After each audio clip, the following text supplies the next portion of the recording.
seja bem-vindo ao podcast MG Familiar.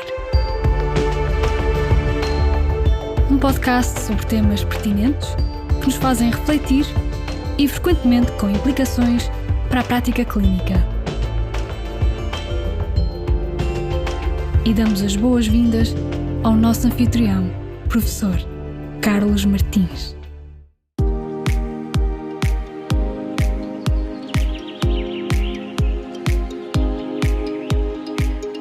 Doutor, estou a pensar mudar de carro por um carro elétrico.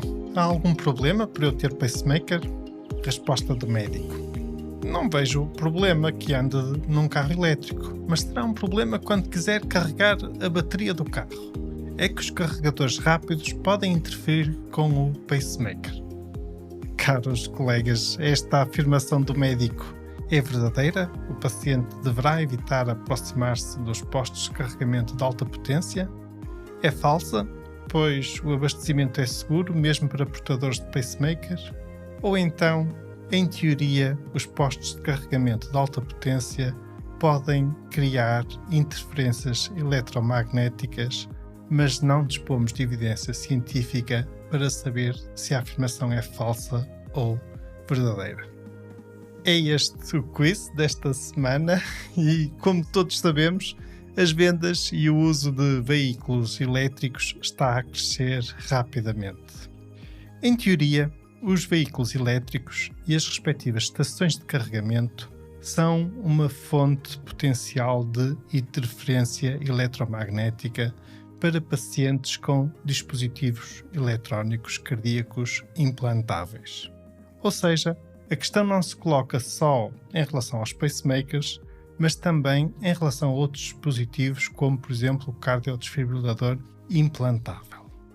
Os postos de carregamento de alta potência, ou seja, aqueles postos de carregamento mais rápido, são dos que, neste novo mundo dos veículos elétricos, mais preocupação levanta, pois têm maior potencial de criar campos eletromagnéticos fortes, com eventual risco de interferência eletromagnética nos dispositivos cardíacos.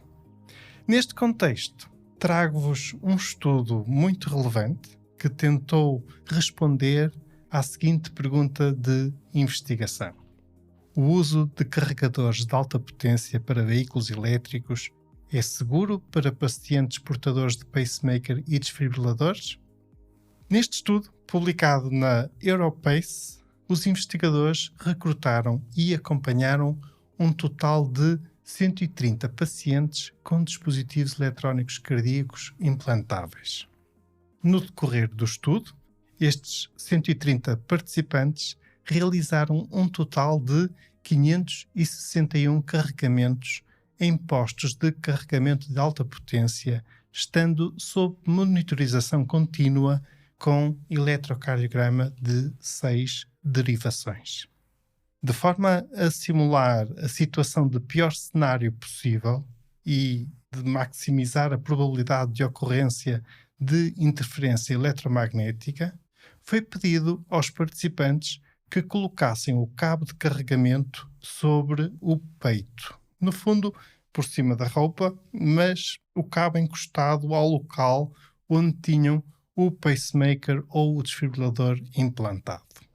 Do ponto de vista metodológico, os autores tiveram vários cuidados, apresentando um registro detalhado das várias marcas de automóveis elétricos, as características técnicas dos respectivos carregadores e também uma lista detalhada dos carregamentos realizados. No fundo, trata-se de um estudo muito correto do ponto de vista metodológico e muito robusto. Vamos então aos resultados. Na perspectiva dos participantes, o risco de um evento de interferência eletromagnética foi 0 em 130 participantes. Sob a perspectiva do número de carregamentos, o risco de um evento de interferência eletromagnética foi 0 em 561 carregamentos. Por outras palavras, não se observou qualquer evento de interferência eletromagnética de qualquer tipo, seja inibição do pacing, oversensing, detecção inapropriada de taquicardia, mode switching ou reprogramação espontânea dos dispositivos eletrónicos cardíacos implantáveis. Então, podemos dizer que já temos aqui a resposta ao nosso quiz. E a resposta correta era a seguinte: de acordo com este estudo, a afirmação do médico era falsa, pois o abastecimento é seguro mesmo para portadores de pacemaker. Este estudo, como eu disse, é muito relevante porque é mesmo o primeiro a ser publicado em que foi realizada a avaliação da possível interferência eletromagnética entre os carregadores de alta potência de carros elétricos e os dispositivos eletrónicos cardíacos implantáveis.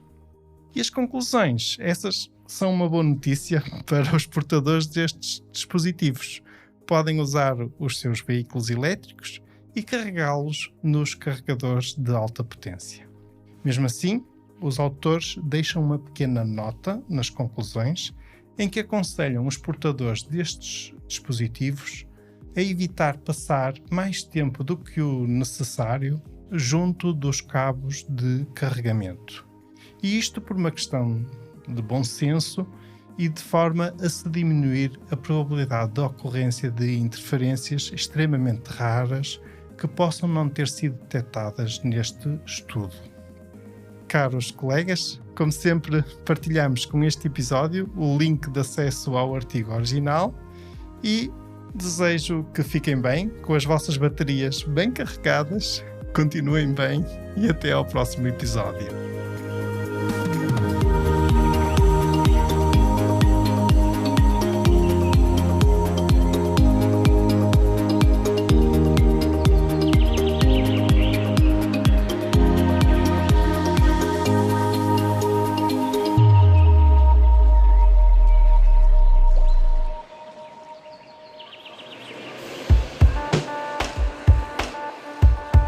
Terminamos assim esta edição do podcast MG Familiar.